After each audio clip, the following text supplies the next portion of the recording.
Beryl is a master swordsman, perhaps the greatest alive, though he's never thought of himself that way. Now in his 40s, he leads a quiet life managing the family dojo tucked away in a rural village, far from the noise of fame or glory. One morning, while he's practicing in the yard like always, his father watches with a sigh, wishing aloud for grandchildren to brighten up the place. It's been a long time since Beryl inherited the dojo, but when it comes to his love life, nothing has really changed. He's just as unattached now as he was then. He tells his father he's simply been too busy running the dojo to focus on relationships or settling down, but the old man won't drop the subject. Half teasing, he even suggests Beryl train a promising young woman and make her his wife, but Beryl immediately rejects the idea, saying it's completely inappropriate. This dojo has been in their bloodline for ages, and Beryl has devoted himself to preserving its traditions and legacy. There was once a time when he dreamed of becoming a legendary swordmaster, a name known across the land.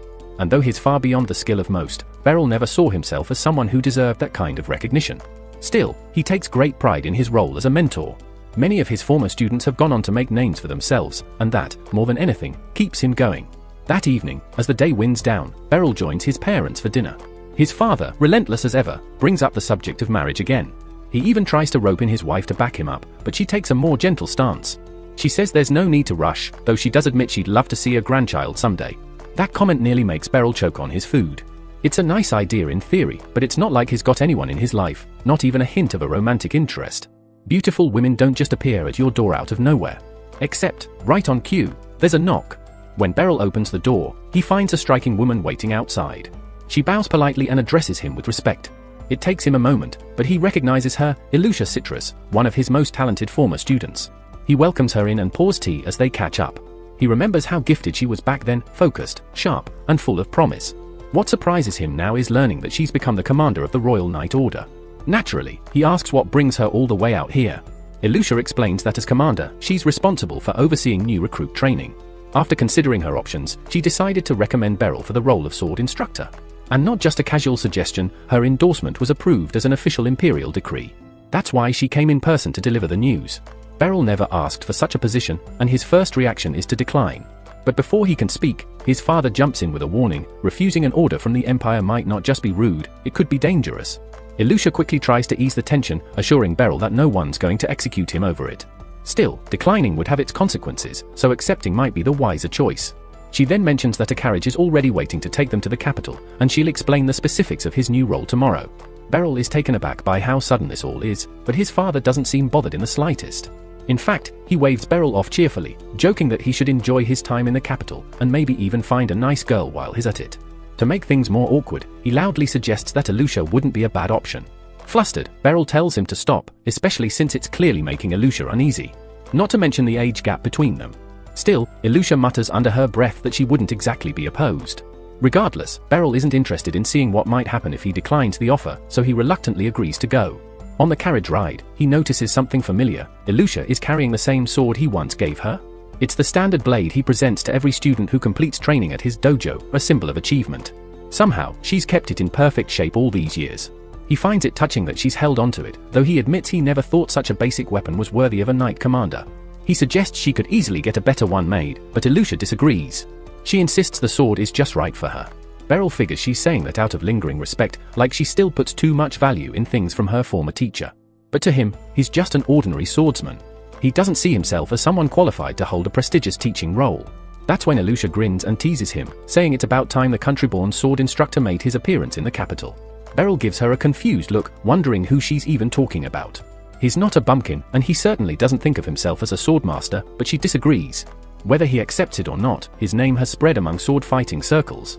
Many of his students have gone on to become respected fighters and adventurers. In certain circles, he's somewhat of a legend, though she admits she's not a fan of the nickname people have given him. Beryl laughs it off, not really buying into it.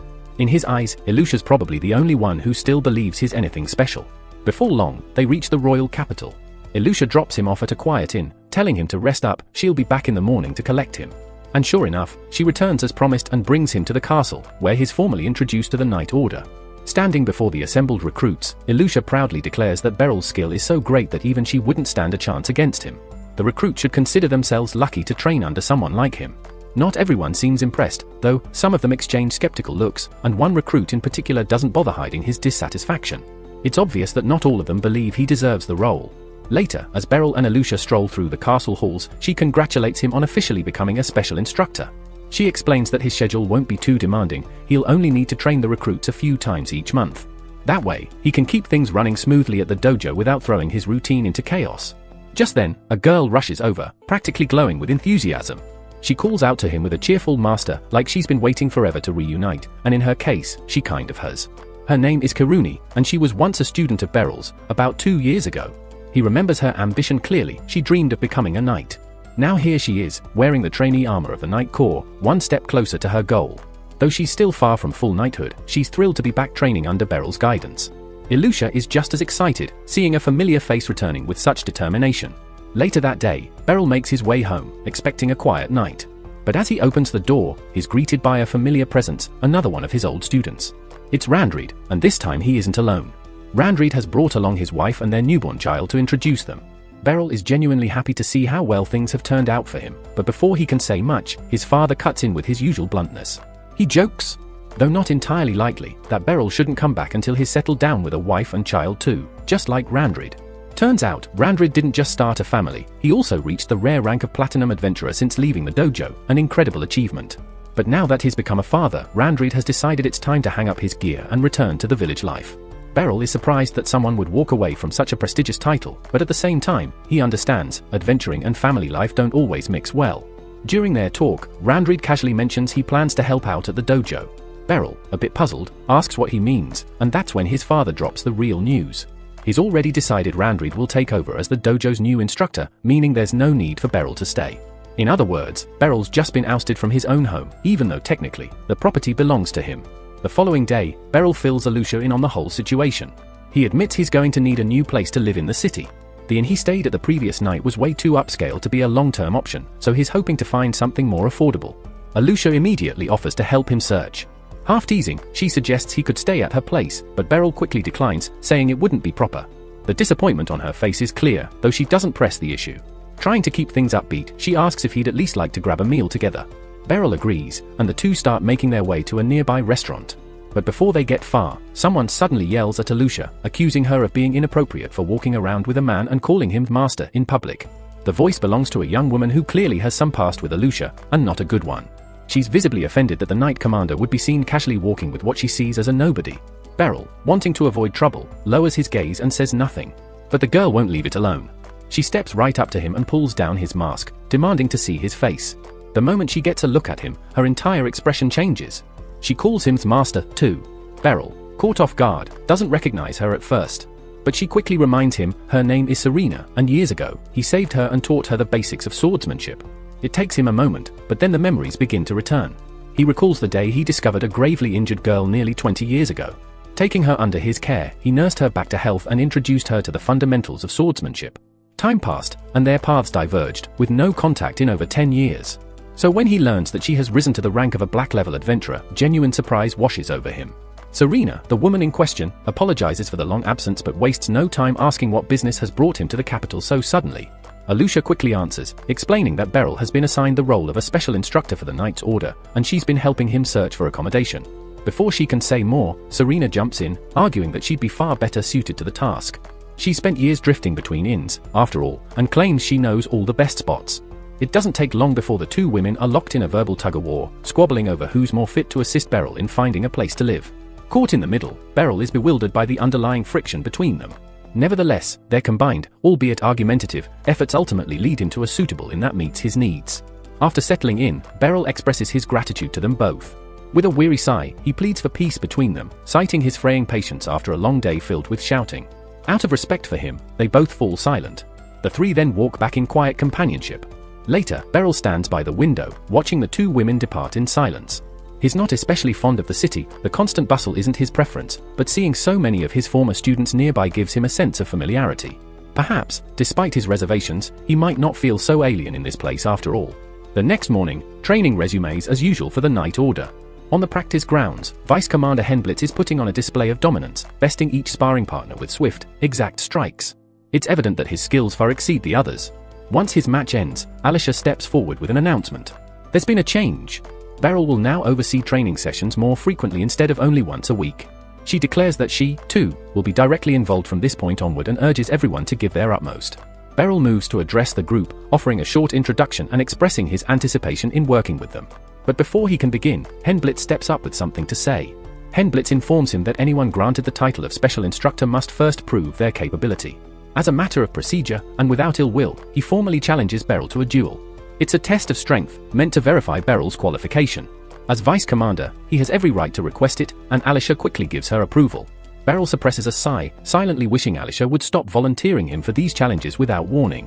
But since Henblitz made the demand, there's no turning back now. The Vice Commander suspects Beryl's presence is due more to Alicia's favoritism than actual merit. From his perspective, just because Beryl once mentored her doesn't mean he's still suited for the role. Henblitz intends to settle the matter here and now, by defeating Beryl in front of the entire Order. To his own surprise, Beryl finds himself agreeing with much of what Henblitz has said. He's never thought of himself as someone worthy of a title like Special Instructor. But losing now would cast a shadow on Alicia, who went out of her way to support him. For her sake alone, he resolves to give this match everything he's got. The duel kicks off as Henblitz bursts forward, closing the distance between them in a flash. Beryl brings up his blade, meeting the furious flurry of attacks with calm precision. Henblitz is fast, unbelievably fast, and every strike carries crushing force. But Beryl knows the flow of battle. If he can intercept just one blow at the right moment, with the right angle, he can disrupt the rhythm. And that's exactly what he does. With one expertly timed redirection, he breaks Henblitz's balance and slips inside his guard, blade drawn for a finishing move. Henblitz freezes. In a real fight, that would have been a lethal blow. The point goes to Beryl. They return to their starting positions, and Henblitz immediately charges again, this time even quicker than before. His raw strength is undeniable, but despite the power, Beryl reads every move as though it were in slow motion. He meets each attack with practiced ease, countering without hesitation. Realizing brute strength won't be enough, Henblitz finally decides to let loose. He uses his signature move, Roaring Blade, a blinding, high-speed spin attack so forceful that most fighters can't even block it. It's a finishing move. But just as it comes crashing down, Beryl disappears. In a breath, he reappears behind Henblitz, his sword resting calmly at the man's neck. That's it. Match over. Beryl wins. Henblitz doesn't look angry, just amazed. He concedes with grace and apologizes for underestimating him. Later that evening, he throws a small party to formally welcome Beryl as the knight's new instructor. Even as the celebration winds down, Henblitz can't stop wondering, how did Beryl counter that technique? When he finally asks, Beryl humbly explains he moved with a spin, letting the momentum guide him to Henblitz's blind spot. Pulling that off, though, takes flawless timing and instincts honed by experience. Henblitz chuckles, impressed by how simple Beryl makes it sound. Regardless, he's excited to learn under someone like that, and the rest of the recruits feel the same way. About a week later, two knights are sparring on the training field when Beryl strolls over to offer some advice. He's been watching them for a while and points out an issue with their spacing. He shows how overfocusing on your opponent's weapon can leave you open, giving them a chance to step in before you react. It might sound minor, but in real combat, half a step could be the difference between life and death. To Beryl, it's just a helpful tip, but the way the knights look at him, you'd think he'd revealed a sacred truth. Ever since the duel, they've treated every word from him like it's gospel. Truthfully, Beryl couldn't complain, training had been a lot smoother lately. Once the session wrapped up, he sat down to cool off. Henblitz approached him and passed over a towel. Beryl accepted it with a nod, wiping away the sweat. Not long after, Kiruti wandered over and casually asked if he had plans after this. He hadn't really thought about it, and his nonchalant answer was all she needed. With a grin, she offered to show him around the city a bit. It struck him then that he hadn't actually seen much of Baltrain, so he figured, why not? Kiruti lit up with enthusiasm and rushed off to change into more relaxed clothes. Meanwhile, Alicia was immersed in a series of meetings with royal officials, updating them on the current state of the Knight Order, particularly regarding their new instructor. She reassured them that Beryl was already outperforming expectations. With her report complete, the meeting drew to a close. People had warned her about this position. Becoming captain of the Knights meant more politics, less time for swordsmanship. But she hadn't taken the job for personal glory. She accepted the role because it was the only way to bring Beryl to the capital. Years ago, as a young girl, her parents had enrolled her in Beryl's dojo for self-defense lessons. Even then, she'd sensed that he was someone worth learning from. Under his guidance, she trained rigorously, swinging blades, hopping across logs to hone her footwork, and building her strength with basic but demanding drills. His style was unconventional, but it made wielding a sword feel natural. One day, he invited her to spar, and she jumped at the chance, eager to display her progress. But the moment their duel began, she realized there was no gap in his defense. Growing up under Beryl's tutelage, Alicia assumed every instructor was as skilled as him, until that illusion shattered during a cross-dojo sparring event. Her opponent that day was clumsy and reckless, charging headfirst, no strategy, no patience. She dismantled him easily. The match ended before it could really begin. Later, as the group headed home, Beryl seemed glad his students experienced a variety of fighting styles. Curious, Alicia asked if their dojo was just superior. After all, they'd won every match, even Beryl had bested the other school's master. But Beryl didn't like thinking in terms of superiority. Sure, they won, but what mattered most was what they learned from the match. Alusha understood his point. Then she realized something was missing, her hairpin. She figured she dropped it at the other dojo. Since it was important to her, she ran back to look for it. Once there, she spotted the guy she had defeated earlier. He had it in his hand. For a moment, she thought he'd return it without a fuss. But of course, it wasn't that simple. Instead, he tossed it inside the dojo and said if she wanted it back, she'd have to fight everyone there. He might have lost one-on-one, but now he had backup, and he was sure the odds were in his favor. Given how poorly trained those boys were, Alusha could have easily taken them down herself. But she remembered Beryl's teachings. He wouldn't want her using her skills to fight out of ego. So instead, she planted her feet, ready to take the blow rather than retaliate. Just before the sword could strike her, Beryl stepped in and took the hit in her place. The attack didn't do much to him, though he flinched slightly. Locking eyes with the boys, he asked calmly, "Is this really the kind of swordsman you aim to become?" One of them, still not understanding how foolish he was being, tried to strike Beryl again, this time aiming for his head. But Beryl ducked with ease, and in a swift, fluid motion, disarmed him.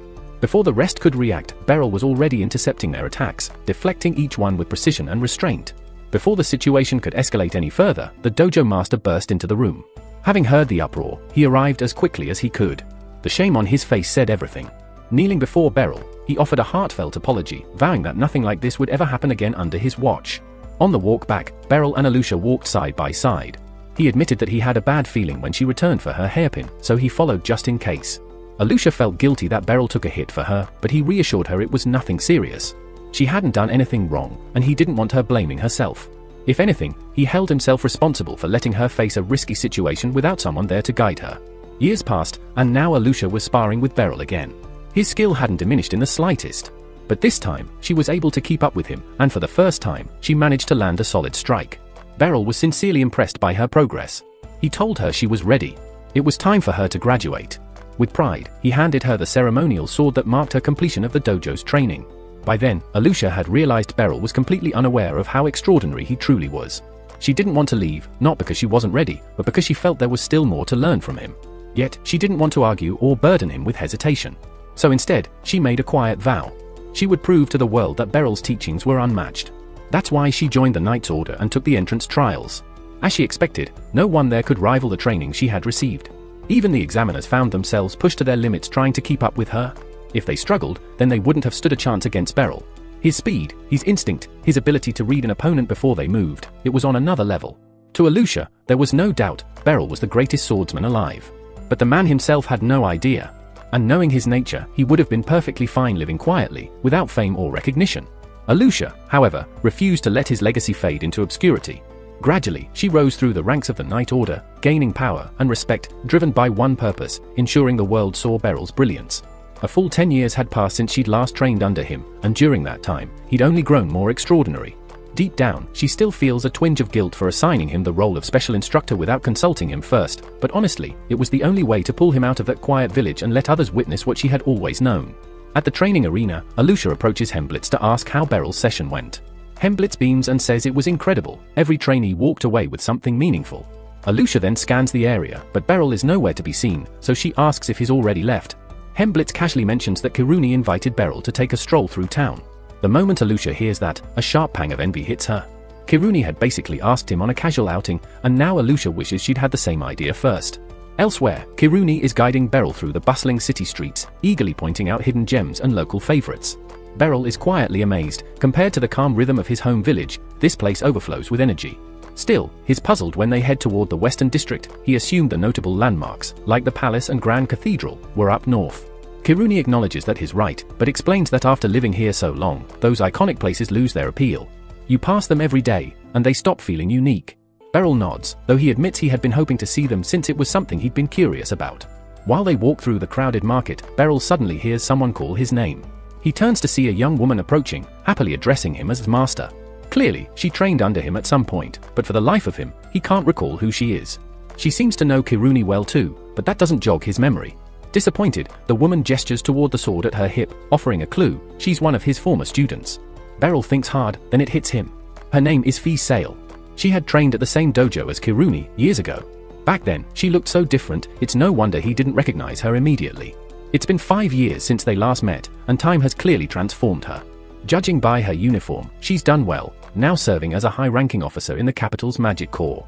Beryl is proud, though caught off guard, he doesn't remember ever teaching her anything related to magic. This new path of hers is a surprise. Kiruni asks if Fissel's running errands, and she says she's here to pick up some magical equipment. Beryl looks puzzled at the term, so Fisel shows him a device and explains that it's designed to let nearly anyone perform magic.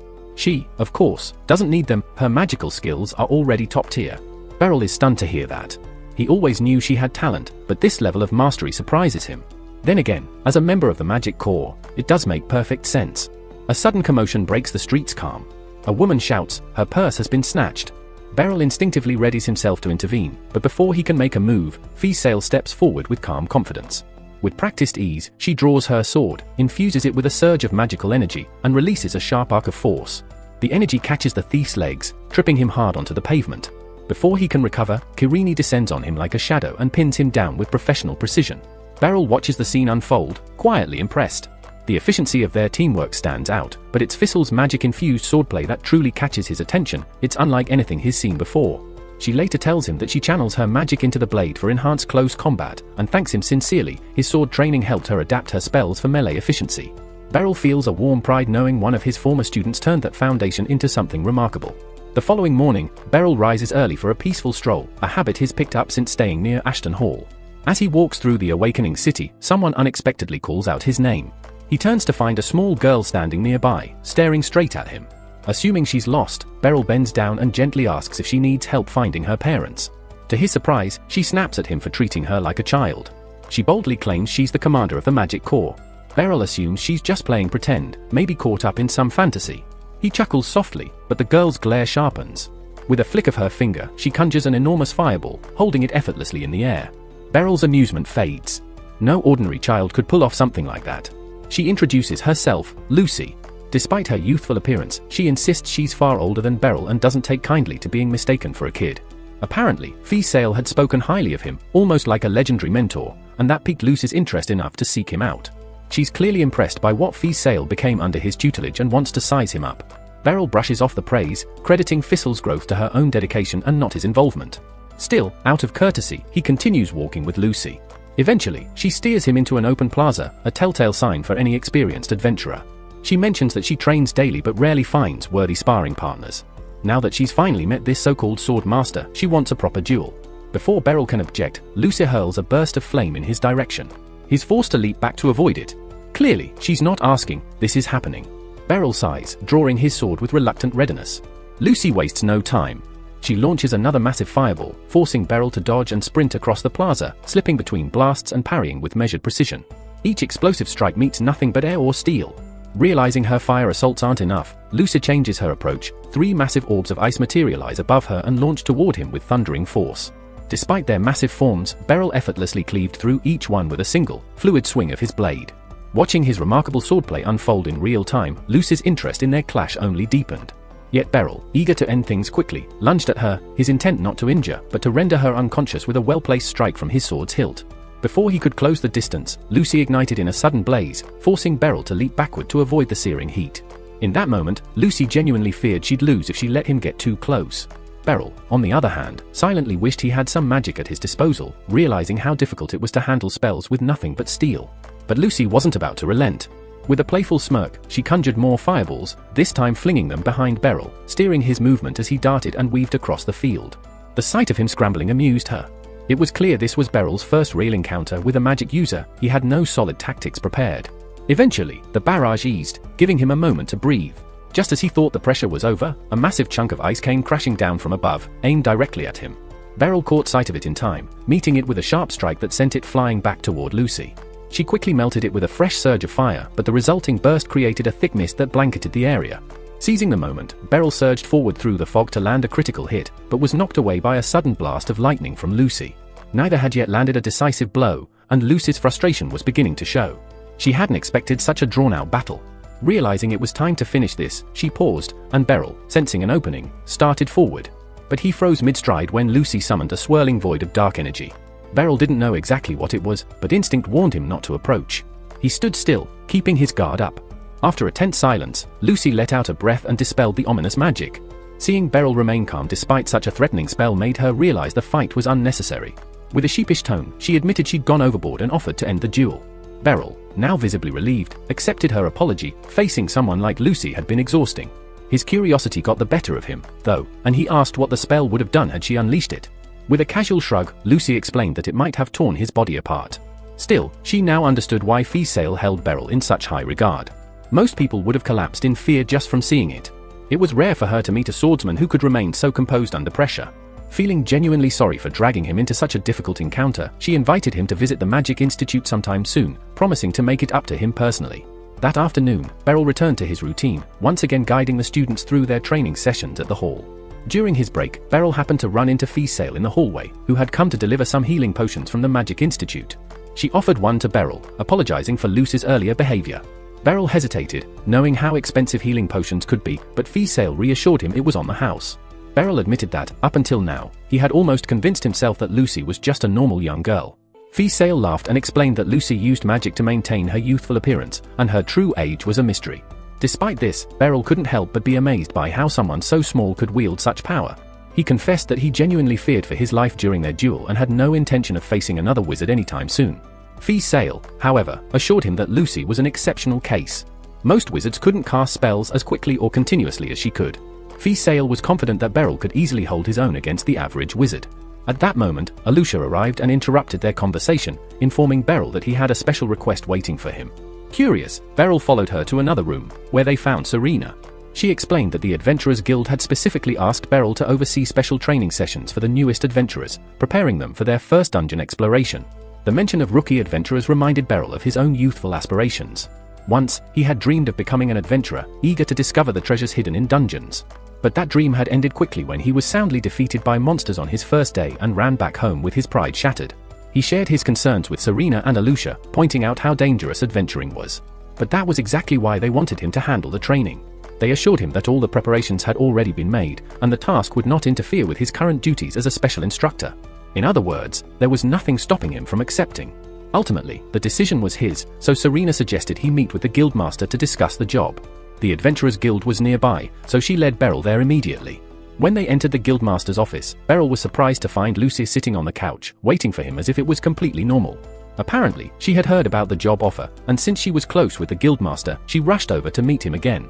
A moment later, the guildmaster, Nidus, greeted Beryl warmly. After hearing so many positive things about Beryl from both Serena and Lucy, Nidus was certain they had found the perfect candidate. Beryl tried to remind him that he hadn't agreed to take the job yet, but Nidus cheerfully ignored his objections. Nidus gestured to his assistant Megan, instructing Beryl to speak with him about the details of the position. However, before they could go any further, Megan asked Beryl if he had any previous experience as an adventurer.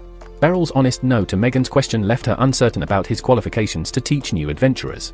Beryl secretly hoped her skepticism would give him an excuse to turn down the offer, but it only riled up Serena and Lucy, who had strongly supported him. Megan calmly clarified that she wasn't questioning Beryl's reputation out of disrespect, but out of concern for the safety of the adventurers, especially since strange monster activity had been reported. Magnus, understanding Megan's point, asked what Beryl would need to do to prove his worth. Megan suggested that if Beryl could defeat Serena in a duel, she would recognize his qualifications. Serena eagerly agreed, leaving Beryl with no way to back out. With the decision made, Nidus set up the duel immediately. Soon, the training grounds were filled with a lively crowd, eager to see the renowned Serena in action and curious about her opponent. Serena, thrilled at the chance to spar with her mentor, stood ready, excited for the challenge. Serena's past was a painful one. When she was young, her family was traveling with a merchant caravan. Tragedy struck when the caravan was ambushed by a monstrous beast that destroyed their carriage. In a desperate attempt to save her, Serena's parents threw her off a cliff, leaving her as the sole survivor. When Serena regained consciousness, the first face she saw was Beryl's. He took her to his home, where he tended to her injuries. Once she was stable, he gently asked about her background, but Serena broke down when the topic of her parents came up. Seeing her distress, Beryl reassured her to rest and not worry about it. With nowhere else to go, Beryl turned to his parents for help. They welcomed Serena into their home, agreeing to care for her until a permanent solution could be found. Over time, Serena became part of the family. Initially shy and withdrawn, she found comfort in Beryl's presence. One day, Beryl was training with his sword outside when he noticed Serena watching him. He invited her to join him, hoping it might help her open up. Serena eagerly accepted, and from then on, she trained with Beryl whenever she could. As Beryl patiently taught her swordsmanship, their bond grew stronger. Soon, Serena was so committed to her training that she would often arrive early, sword in hand, ready for the day's lessons. Beryl, pleased with her dedication, welcomed her into his class, happy to see how much she had grown. Serena had found a new family in Beryl, and she would have been content to stay by his side forever. Years passed, and Serena had grown into a skilled, gold-ranked adventurer. The path that led her here started long ago when a family came forward to adopt her. Although Beryl and his parents agreed that it was best for her future, Serena didn't want to leave, torn between her desire to stay and her sense of not wanting to burden Beryl. With a heavy heart, she left, thanking him for everything. Time moved on, and she became one of the finest in her field. On an escort mission, Serena's caravan was ambushed by bandits led by a renowned swordsman. Her teammate warned her to be careful, but before the warning could fully leave his lips, Serena was already charging into battle. In moments, she had wiped out the entire group of bandits without so much as breaking a sweat. She had two motivations for becoming an adventurer. One was to ensure that no one had to suffer the same fate she had, and the other was to honor Beryl's teachings by putting her newfound skills to use. And now, after 2 decades, she had the chance to face her old mentor in a duel, eager to show him how far she had come. Though Beryl wasn't thrilled about the duel, the gleam of excitement in Serena's eyes couldn't be ignored. As her former master, he knew it was his responsibility to give her a fight that would make a lasting impression. The duel began, and Serena rushed in, her swords flashing in a flurry of swift, precise strikes. Her speed was impressive, but Beryl kept up with each move, blocking or dodging every attack without effort, leaving her unable to land a hit. Serena's enthusiasm only grew as they clashed, savoring the challenge of fighting someone who wasn't holding back. Beryl, on the other hand, couldn't help but feel proud. Serena had clearly dedicated herself to honing her skills over the years, and it was evident in her refined technique. But there was still something in her form that wasn't quite right, a slight stiffness in the way she swung her left hand. It was subtle, but enough for him to exploit. With pinpoint precision, Beryl disarmed her in a fluid motion, sending her sword flying from her grip. Serena tried to respond with a quick strike from her other sword, but Beryl was faster. He swept her legs from under her, leaving her flat on the ground, his blade hovering just above her neck. The duel was over. The audience erupted into applause, and Mijin approached Beryl, apologizing for ever doubting his abilities. Beryl waved it off, understanding the skepticism of someone who had never seen their teacher in action before. With newfound respect, Mijin offered Beryl a position as the guild's special instructor, which Beryl accepted. The very next morning, Beryl found himself standing at the entrance of a dungeon with his new students, Porter, Midri, and Salakats. As they ventured in, Salakat's magical watch began to glow, signaling the presence of 6 monsters ahead. The students readied themselves for battle, and while Beryl and Serena stood back, watching over them, the 3 adventurers quickly engaged the goblins. Their teamwork was flawless, and the monsters were defeated swiftly. Deeper into the dungeon, everything continued smoothly, and soon they had explored every corner without any major incidents. However, as they made their way back to the entrance, Beryl felt an unsettling sensation. Something wasn't quite right. There seemed to be fewer monsters than he had anticipated. As Porter moved toward the dungeon's exit, his magic watch suddenly shattered with a violent crack, signaling the presence of a force far beyond its detection limits. Beryl's urgent shout to warn Porter came too late. An unseen threat grabbed him, inflicting severe wounds while leaving him barely clinging to life. Beryl and Serena knew they couldn't help Porter immediately. They had to deal with the powerful creature first, and that wouldn't be easy. Before them stood a Xenograbil, a legendary monster infamous for its terrifying strength. Even the most experienced adventurers would struggle to survive a confrontation with one, yet there was no choice but to fight. Beryl and Serena steeled themselves for the battle ahead. Beryl couldn't help but regret taking on this assignment, but at least Serena was here with him. As a black-ranked adventurer, she was more than capable of handling the griffin, or so he hoped. While she took care of that, Beryl intended to rush to Porter's aid. However, before he could even grab a healing potion, Serena, thinking the same thing, gave him a quick high five and declared that she would handle Porter. Beryl didn't even have time to protest before the griffin lunged at him, forcing him to dodge with lightning reflexes, leaving him no choice but to fight. The griffin's claws swiped at him with frightening speed, but Beryl managed to deflect the blows with his sword. Seizing an opening, he aimed for the griffin's legs, only to find the creature's scales nearly impenetrable. His strike had no effect. Now stuck on the defensive, Beryl's thoughts turned to how long he could hold out until Serena secured Porter's safety. But when he glanced back to check on her, he momentarily dropped his guard, narrowly avoiding the griffin's claws. His heart raced as he fought to recover from the close call, but he was badly wounded. Beryl knew he needed a strategy, or he wouldn't last much longer. Normally, he would aim for the monster's head, but with its fire-breathing abilities, that wasn't an option. Instead, he decided to try flanking the creature, only for the griffin to spot him and counter with a vicious tail swing. Quick to react, Beryl severed the griffin's tail in one swift motion. The griffin, enraged, retaliated by launching a massive fireball at him. Barely dodging it, Beryl had hoped the griffin would become disoriented after losing its tail, but to his surprise, it charged straight at him. The griffin crashed into Beryl with bone-shattering force. Though the impact sent waves of pain through him, he remained on his feet, using the moment to reposition and brace himself for the creature's next attack. But that proved even harder than expected. The griffin suddenly took flight, with Beryl clinging to its back as it soared upward. A fall from this height would be certain death, and the griffin's struggle only made Beryl hold on tighter. The griffin's fury intensified, and when it finally descended, Beryl managed to leap off. But the creature wasn't done. It used its magic to heat the ground beneath it, turning the earth into molten lava. Beryl scrambled onto a nearby rock, doing his best to avoid being burned alive as the battle raged on. But Beryl isn't the only one in danger. The lava is quickly approaching the caves, and the young children trapped inside will be burned alive in mere moments. Hearing their cries for help, Beryl casts aside his own safety and dashes toward the danger. His boots provide some protection against the scorching ground, allowing him to move swiftly. He clashes with the griffin once more, but the creature's armor-like hide is still tough, and Beryl struggles to land a significant blow. The griffin retaliates by hurling another barrage of fireballs, forcing Beryl to desperately dodge and weave across the molten landscape. One explosion sends him flying, but he uses the momentum to his advantage, plunging his sword deep into the griffin's eye while airborne. The beast shrieks in pain, thrashing violently in an attempt to shake him off. The silver lining? The griffin is now partially blind with Beryl's sword embedded in its eye. The downside, however, is that Beryl is left without a weapon, defenseless against the maddened creature, which seems ready to tear him apart. Just as all hope seems lost, the griffin looks up, and from above, Serena swoops down. With lightning speed, she crashes into the griffin, sending it slamming to the ground. Before the monster can recover, Serena moves quickly, slicing its throat cleanly and ending the fight. She notices Beryl's broken sword still lodged in the griffin's ruined eye and immediately apologizes, feeling guilty for not having been there sooner. Beryl brushes off her apology, telling her that the children's safety is the priority right now. As if on cue, the kids emerge from the cave, mostly unharmed except for some minor burns. The group breathes a collective sigh of relief and heads back to the Adventurers Guild to report what happened.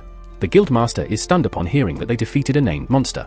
Serena quickly gives credit to Beryl, admitting that if he hadn't supported her, she might not have made it through the battle. Beryl tries to downplay it, reminding her that she delivered the final blow, but Serena refuses to take any credit. The Guildmaster, deeply impressed by their achievement, promises to repay Beryl one day for his efforts. For now, though, he extends an invitation to Beryl to join the Adventurers Guild as a full-fledged member. However, Beryl declines the offer without hesitation. Outside, Serena apologizes once again, admitting that Beryl only got dragged into the situation because she had been boasting about his strength. Beryl reassures her that it doesn't bother him, though he still feels unworthy of all the praise he's receiving. Serena insists that he truly was incredible in the fight, and she's thankful for the chance to fight alongside him. Beryl thanks her as well, acknowledging that her decisions were perfect, and it was her judgment that saved everyone. Serena humbly downplays it, but Beryl insists that she's grown into a fantastic adventurer and deserves all the recognition. The next morning, Beryl wakes up early, determined to fix his broken sword. However, since he's still unfamiliar with the capital's layout, he asks Kiruni if she can guide him to a blacksmith. He thanks her for stepping in to help on such short notice, but Kiruni casually mentions that she was already planning to visit the blacksmith, so it's no inconvenience at all. Alusha, of course, decides to come along as well, though not out of jealousy. She claims it's simply because choosing a sword is a serious decision and she wants to assist Beryl in picking wisely. Deep down, however, she knows she's missed so many opportunities to spend time with him, and she can't afford to let this one slip by. Eventually, they arrive at the blacksmith shop, where the owner, Balder, steps outside to greet Kiruni. But when his gaze lands on Beryl, he freezes, clearly stunned. It turns out that Balder was once one of Beryl's students. Despite being older than Beryl at the time, he had trained under him, believing that mastering swordsmanship would enhance his skills as a blacksmith. And judging by the impressive workshop he's built, it's clear that Balder's commitment paid off. With the group gathered, Balder asks what they need help with. Kiruni steps forward and explains that her short sword needs sharpening. Balder agrees and asks her to hand it over. Kiruni passes him the sword, and Balder inspects it closely, turning it over in his hands. After a long pause, he lets out a deep sigh, places the sword on the counter, and bluntly tells her it's beyond repair. She's completely ruined it. Alusha remarks that it's surprising, considering how meticulous and precise Kiruni usually is during training. If the sword's truly ruined, though, there's only one explanation, and Beryl quickly catches on. He turns to Kiruni, asking her what it feels like when she holds the sword. Kiruni pauses for a moment, then replies that it feels light to her. At that, both Beryl and Balder instantly realize the problem. They explain to her that if she can't properly feel the weight of her weapon, it won't be effective for her to wield. With that settled, they decide it's time for Kiruni to get a new blade. Beryl suggests she might be better suited for a two-handed greatsword. Kiruni may be small, but her strength is enough to handle the extra weight. He hands her a greatsword to try out, and while it feels heavier than what she's used to, it's still manageable. Confident she can handle it, Kiruni decides to buy it, especially since it was Beryl's recommendation. Plus, it looks great slung across her back. Now that Kiruni's situation is taken care of, Beryl starts looking for a replacement for his own broken sword. However, Alusha quickly interjects, insisting that someone of his skill should have a custom-forged weapon. Beryl, though, isn't convinced and figures that any good quality sword from here will suffice. As he continues to browse, the door suddenly bursts open and Serena enters, carrying a huge sack over her shoulder. The moment Alusha and Serena lock eyes, they start arguing, as always, unable to stand each other. Beryl steps in to break things up, redirecting the conversation and asking Serena why she's there. Sheringham tells Balder that she has a special request for him. She slams a sack onto the counter, opening it to reveal a griffin's leg, proof of their victory. She asks him to forge a long sword from it. Balder is taken aback, as it's the first time someone has asked him to craft a sword from a named monster's remains. Though surprised, he's also curious why Serena would want a long sword, considering she's known for her twin blade style. Serena clears this up by saying the sword isn't for her, it's meant to be a gift for Beryl. Beryl protests, saying he doesn't deserve such a fine gift. He insists Serena should keep it, since she dealt the final blow to the griffin. But Serena is firm, saying that the sword is the least she can do to make up for Beryl losing his weapon in the fight. Balder chimes in, urging Beryl to just accept the gift, not because he's backing Serena, but because he's thrilled at the idea of crafting a legendary sword from rare materials. Reluctantly, Beryl agrees, though he tells Balder to keep it simple and avoid anything outlandish. Balder solemnly promises that the sword will be practical, but the gleam in his eye suggests otherwise. Balder estimates it will take a week to finish, and Beryl is fine with that. With errands done, Beryl suggests leaving, but Kiruni steps forward with a request. The scene shifts to the dojo, where Kiruni, holding a wooden replica of a greatsword, asks Beryl for private training. Beryl explains that the greatsword has two main advantages, its ability to deliver devastating strikes with wide, lateral swings and its enhanced control when gripped by the ricasso. As Kiruni practices, she recalls her old training under Beryl, memories of perfecting basic forms with him at her side. Later, Beryl is walking home alone when a child approaches him. She tries to steal his wallet, but he catches her wrist before she can get away. In retaliation, the girl blasts him with fire magic, forcing Beryl to release her. She escapes into the night, heading to a dilapidated building filled with rough men gambling and drinking. She tosses a small pile of stolen money onto a table, but the men complain about her haul. Their leader silences them, warning that MUI knows better than to slack off, as she understands the consequences. MUI remains expressionless, knowing all too well how brutal her boss can be. But then she realizes something's wrong, she's lost something important. In her haste to escape, she dropped a ring. Beryl now holds it in his hand, unknowingly making his way toward an important discovery. The following morning, inside the bustling training hall, Kiruni tirelessly hones her skills with a recently acquired greatsword, its weight still unfamiliar in her grip. At the opposite end, Hemblitz engages in yet another sparring match with Beryl. Despite his persistence, Hemblitz hasn't managed to land a single clean hit on Beryl. Now, making one final attempt, he charges in and feigns a heavy downward strike, only to shift his blade at the last second toward Beryl's torso. It's a smart move, but Beryl effortlessly reads the maneuver and counters with ease, leaving Hemblitz bested once again. Breathing heavily, Hemblitz thanks Beryl for the spar, who in turn acknowledges his rapid progress. The tactic was sharp, just not quite fast enough. As Hemblitz catches his breath, his gaze drifts toward Kiruni. He remarks on her gutsy decision to switch to an entirely new weapon, noting the promising strength she displays even with limited experience. Their improvement isn't just personal. It serves a greater purpose. The Knight's Order must bolster its combat readiness in preparation for a confrontation with a dangerous gang called the Dark Hand of Twilight. Recently, these outlaws have begun operating within the capital itself, stirring unrest and drawing the attention of both the Royal Guard and the knightly ranks. With the thieves' base nearly uncovered, plans for an all-out raid are underway. Success will require every available fighter, and Kiruni's raw power could be invaluable. Still, Hemblitz jokingly adds that Beryl could probably handle the entire gang alone if he wanted to. But Beryl clearly has no desire to get involved with petty crooks. Hemblitz assures him the knights are more than capable of handling it themselves, which Beryl is more than happy to hear. He's never had much interest in tracking down common criminals. Just then, Beryl finds himself staring at a ring in his hand, the same one he took from the pickpocket the day before. He wonders if it could serve as a clue. Before he can say anything, Kiruni spots it and jumps to a wild conclusion: Beryl's planning to give it to someone special. Hemblitz raises an eyebrow, clearly thinking the same. Kiruni then bursts into laughter, teasing that if it's for Alusha, he might want to find a ring that doesn't look like it was made for a child. Beryl, visibly confused, tries to stop the growing misunderstanding and finally clarifies. The ring isn't a gift. He explains that he was nearly robbed yesterday. Some girl tried to pickpocket him. He caught her just in time, but she escaped after blasting fire magic in his direction. Kiruni finds that odd. If the thief really had access to magic, there'd be no reason to steal. Anyone with that kind of power could attend the Magic Academy without paying a single coin, all expenses covered. Hemblitz offers a theory: maybe the flame was produced by a magical artifact rather than true spell casting. Regardless, he asks what Beryl plans to do with the ring. Beryl shrugs and says he has no interest in keeping it. If it was stolen, he'd rather see it returned to its rightful owner. Taking Hemblitz's advice, Beryl heads over to the Knight Order's front desk and deposits the ring there, officially washing his hands of the situation. With that done, he considers the matter closed. After all, the thief didn't actually manage to steal anything from him, and he certainly has no desire to go chasing after her. Still, her expression when he'd caught her lingers in his mind more than he'd like to admit. Later on, as he wanders through the city, Beryl begins browsing property auctions, realizing he can't keep living out of inns forever. However, the staggering prices make his head spin. While his income as a knight technically covers it, dropping that much money feels excessive. As he mulls it over, he notices a girl behind him, anxiously scanning the crowd. Curious, he steps closer to ask if she needs help. When he sees her face clearly, he instantly recognizes her, the same girl who had tried to rob him the night before. He casually brings up the ring, wondering aloud if that's what she's looking for. At his words, the girl lashes out at him, assuming he's taken it. Not wanting a public scene, Beryl urges her to calm down. He explains that the ring has already been handed in at the Knight Order's desk and that he no longer has it. Obviously, she wouldn't be able to just stroll in and claim it herself.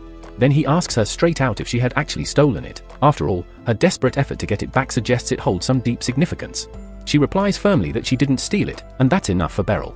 He tells her to come with him so he can help her recover it. Although she's hesitant, he points out that without his help, she'll have a hard time proving the ring belongs to her. With a reluctant sigh, she agrees to go with him, though her sour expression shows exactly how she feels about it. When they arrive at the Knight Order headquarters, Beryl retrieves the ring, but before handing it over, he asks for a quick word with her. Just then, Alusha appears, and upon seeing the two together, she jumps to conclusions, assuming MUI is some illegitimate daughter Beryl's been hiding. He quickly shoots down that idea. They all go inside, where Beryl explains everything in detail to Alusha.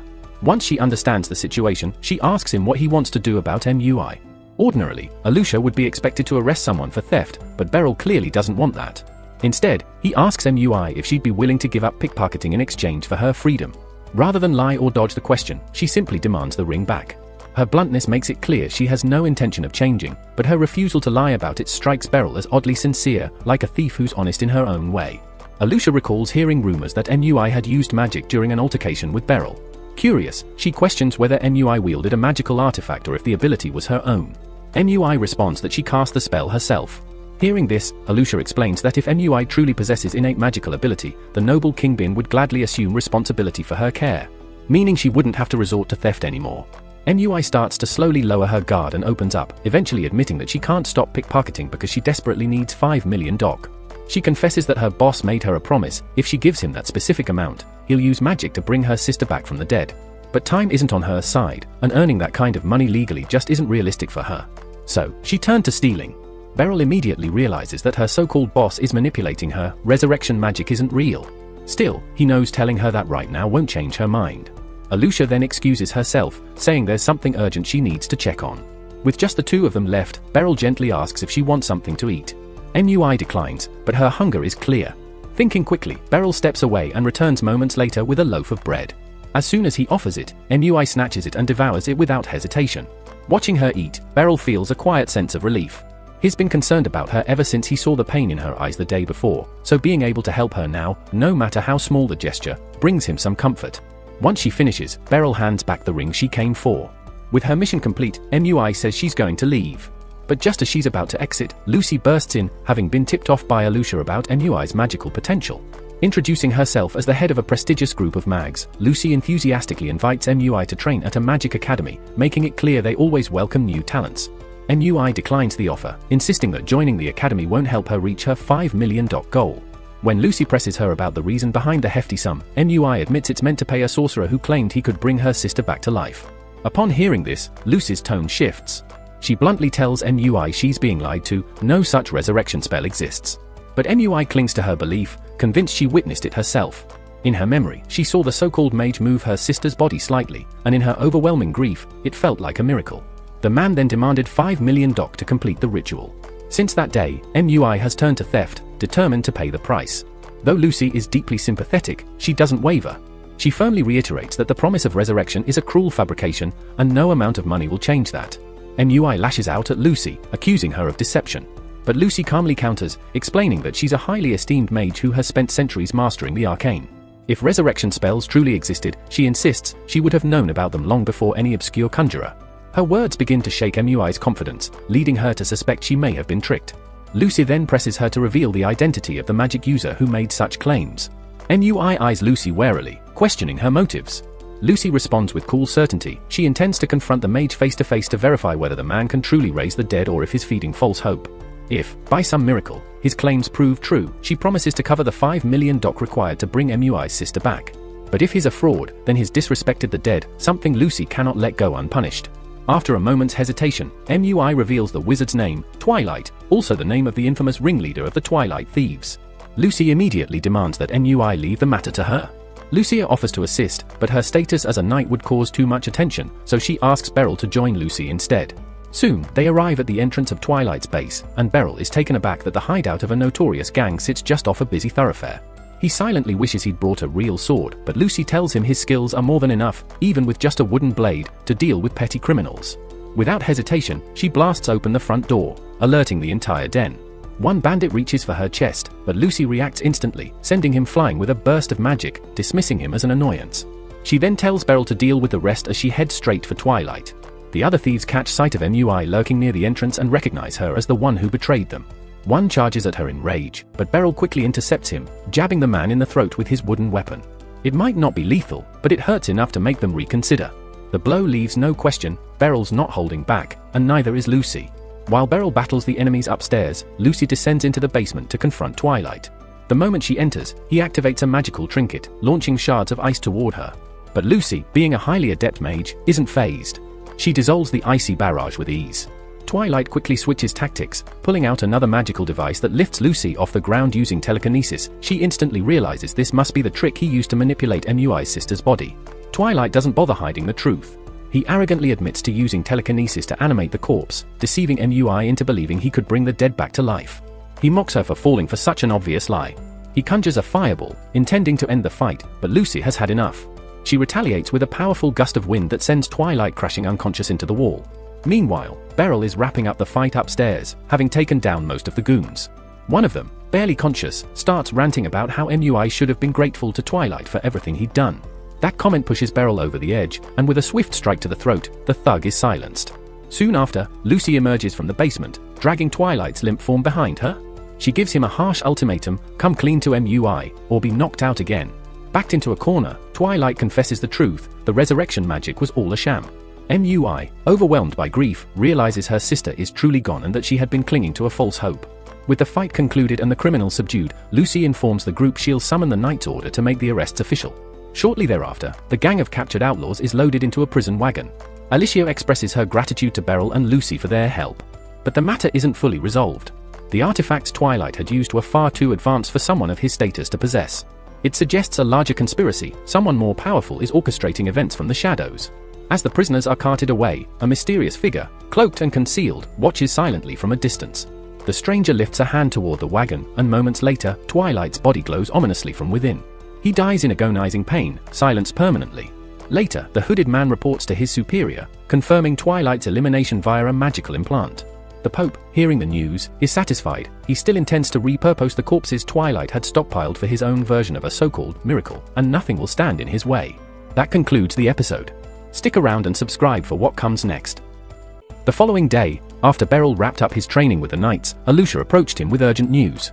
She told him that during Twilight's escort the previous day, he suddenly exploded without any sign or trigger, leaving behind nothing but a mysterious magical device. The Magic Corps had taken possession of it and were currently investigating its origins, though no useful information had surfaced yet. When Beryl inquired about the missing bodies Twilight had been overseeing, Alicia explained that she'd already questioned his subordinates, but none had any idea what he had done with the corpses. All signs suggested that Twilight had been acting on someone else's orders. Their priority now was uncovering who had been pulling the strings. Later that day, Beryl visited the smithy to collect his newly forged sword, and he was honestly stunned by how beautifully it turned out. He was eager to try it out during his next session with Kiruni, but as he made his way toward the training hall, he noticed Lucy standing out front, clearly waiting for him. From her expression, he could tell it wasn't a casual visit. She told him there was something important she needed to talk about and invited him to her home for a private discussion. Not long after, they arrived at her residence, and Beryl was floored. He had no idea she lived in such an impressive mansion. While they walked through the entrance, Beryl asked about Mui, and Lucy replied that she was still working on convincing her to take up magic studies. Once inside, Lucy poured herself some tea before introducing Beryl to the man seated across from them. His name was Eyebrow Halman, a priest affiliated with the Church of Sohin. Beryl greeted him politely, though he was puzzled as to why someone from the church would be there. Lucy explained that all the magical tools Twilight had been using originated from Sohin, and they'd found their way into his hands because of a corrupt bishop named Rivio Salin. In return for supplying Twilight with those devices, Bishop Rivio demanded he be provided with dead bodies.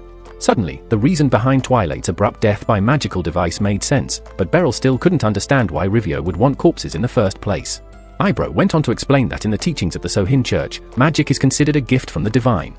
Of all known miracles, the rarest and most sacred is the resurrection of the dead, a feat long thought to be impossible.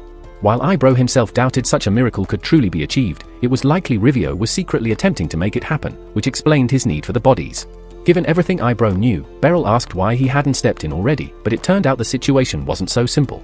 Rivio was currently staying at the Sohin Church situated in the northern part of town, and the Night Order planned to summon him for questioning the next day. Ideally, he would comply, but there was a significant risk he might try to flee across the border.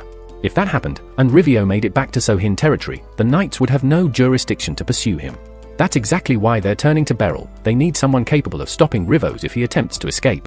Normally, either the Knights Order or the Magical Corps could handle such a task, but apprehending a bishop from Sohin by force risks igniting serious diplomatic conflict. Eyebrow lacks the strength to go toe-to-toe with a bishop as well. Beryl, on the other hand, is powerful enough to subdue Rivos and has no official ties to the Kingdom of Libra, which makes him the ideal choice politically. Lucia has already informed Lucia of the situation, and Beryl now has full authorization to use any means necessary. If Rivos tries to flee, if the allegations prove accurate, Lucy wants justice served. While Beryl doesn't have much interest in chasing down a bishop dabbling in resurrection, there's a possibility he could recover the remains of MUI's sister. She's not going to come back from the dead, but giving MUI the chance to say a proper farewell might help her find closure. With that thought in mind, Beryl agrees to take on the mission. Lucy thanks him earnestly and assures him he'll be well rewarded. As Beryl heads out, he nearly runs into MUI, who's just returning from the market. She clearly wasn't expecting to see him and asks what he's doing there. Beryl replies that he stopped in to discuss something with Lucy. Still, he admits he's glad to see MUI and relieved that she seems to be doing alright. MUI, however, struggles to understand why Beryl and Lucy continue to help her. She used to be a small-time thief and even tried robbing Beryl when they first met. Yet they saved her from Twilight, gave her shelter, and kept looking out for her. She couldn't understand why they bothered. Beryl could tell how overwhelmed she was. Her world had been turned inside out in a single night. He told her not to overthink it. No one here would ever manipulate or betray her the way Twilight did. She was safe now, and she had the right to live without fear. When MUI asked if it was really okay for her to just live, Beryl assured her that she more than deserved to move forward. He reached out to pat her head, but she batted his hand away, clearly irritated by being treated like a child. Beryl let it go, knowing she would open up when she was ready. A short while later, he left Lucy's home. That night, Beryl silently scouted the church in the northern district, watching for any signs that Rivos might be preparing to bolt. Sure enough, he spotted Rivos and his followers hurriedly packing up, clearly intending to leave the country. Beryl tried circling around to cut them off through the back, but a cloaked figure blocked his path. The man recognized Beryl immediately as the one who dismantled Twilight's entire crew, and apparently, he had been expecting him to show up. Beryl had anticipated trouble, but he still attempted to inform them that Rivios was required to appear for questioning the next day and was under a travel restriction. Predictably, the hooded figure disregarded the warning and summoned 3 armed fighters to deal with Beryl instead. He even authorized them to use magic, prompting the trio to link their swords and chant in unison, unleashing a spell that drastically increased their speed and strength. With their enhanced abilities, they became significantly faster, and Beryl braced himself for a serious fight. While the swordsman kept him occupied, Rivios and the hooded figure retreated back into the church to collect the rest of their belongings before making their escape. It had been a long while since Beryl had been forced into a fight where holding back wasn't an option. This time, it was kill or be killed. As the first opponent lunged, Beryl swiftly stepped aside and slashed him across the chest. Realizing how dangerous he truly was, the remaining 2 attackers teamed up to press him harder, trying to stall until reinforcements could arrive. Soon, Beryl found himself surrounded by 5 enemies, all empowered by magic. Even for him, this was a dangerous situation. Fortunately, he wasn't alone. Just as one fighter prepared to strike him down, a gust of wind knocked the sword clean from the man's hand. Faisal dashed to Beryl's side, declaring her support, with Karunar arriving close behind. Still, Beryl was puzzled as to why they had shown up at all. After all, he had been sent alone specifically to avoid dragging the Knights Order or Magic Corps into the conflict. The 2 assured him they hadn't come under official orders, they were simply nearby, so he was in danger and chose to intervene. Beryl wasn't fully convinced, but in truth, he was relieved to have help. The 3 quickly began pushing back their opponents. During one intense clash, Beryl locked blades with an enemy, only for the blue energy surrounding the man to suddenly vanish. The fighter froze, then collapsed, and Beryl knocked him out while trying to make sense of what had just occurred. Faisal suggested that the spell they used to enhance themselves was starting to wear off, leaving them weakened by magical backlash. With their strength fading, defeating them would be easier. Still, more enemy forces were closing in, so Faisal and Karuna urged Beryl to go after Rivios while they held the line. Grateful for their help, Beryl rushed into the church, determined to catch Rivios. But just as he neared his target, Spur stepped in to block his advance, giving Rivios time to start casting a powerful spell. Spur smirked, telling Beryl he was about to witness Rivios' ultimate goal, resurrecting the dead. As Rivios finished his incantation, several nearby coffins began to tremble uncontrollably. A few seconds later, their lids burst open as the corpses inside twitched to life. His experiment had worked, at least partially. These weren't truly revived beings but rather mindless husks animated by crude necromancy. Among them, Beryl spotted a familiar face, MUI's sister, and his stomach turned. He remembered how earnestly MUI had begged for her return. But this mockery of life wasn't what anyone had wished for. The reunion that should have been a miracle was instead a nightmare. One of the undead lunged at Beryl, grabbing at his ankle. Without hesitation, he brought his blade down, cleaving the creature's head clean off.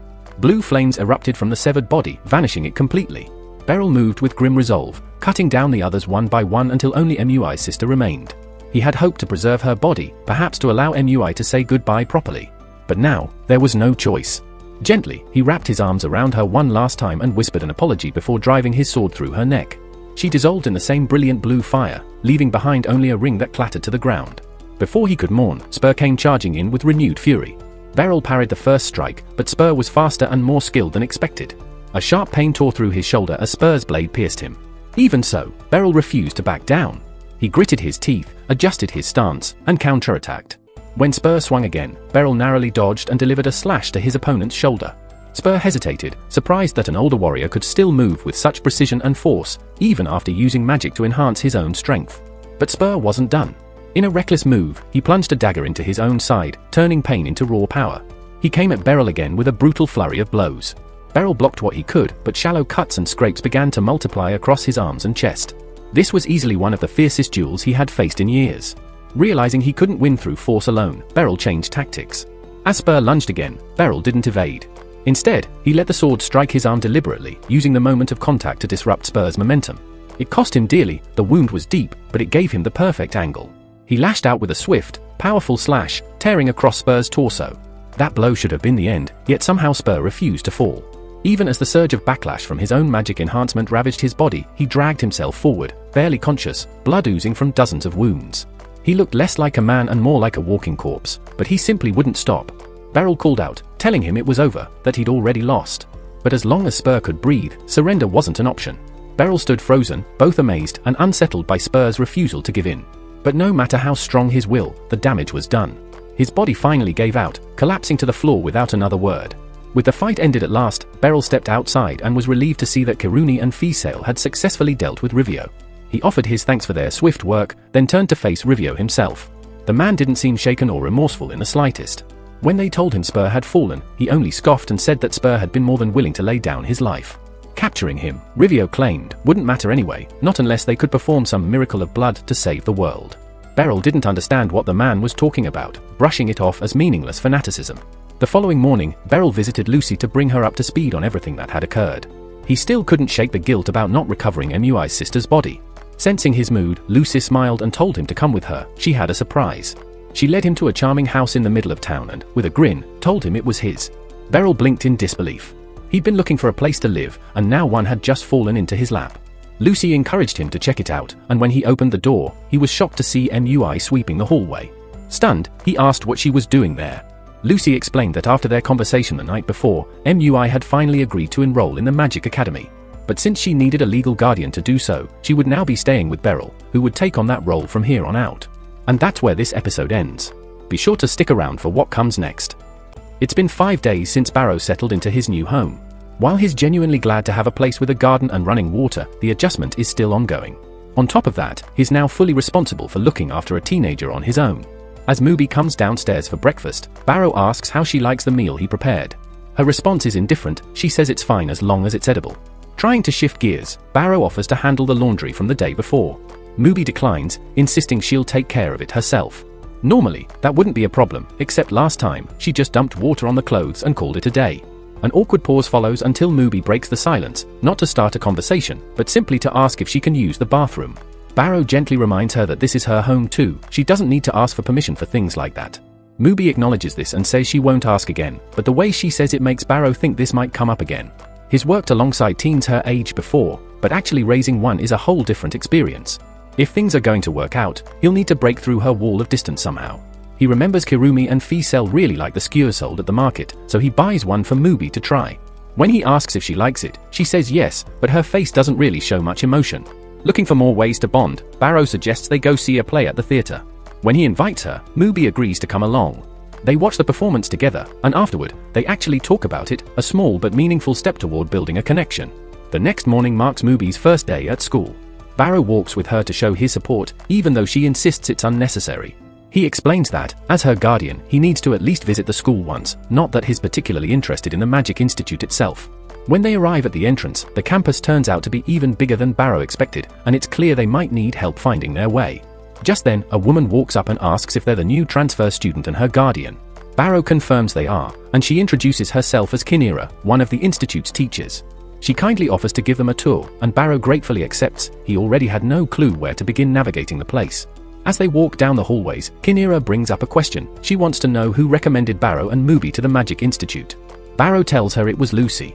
Kinera is caught off guard. She's surprised that the head of the Magic Institute personally invited them.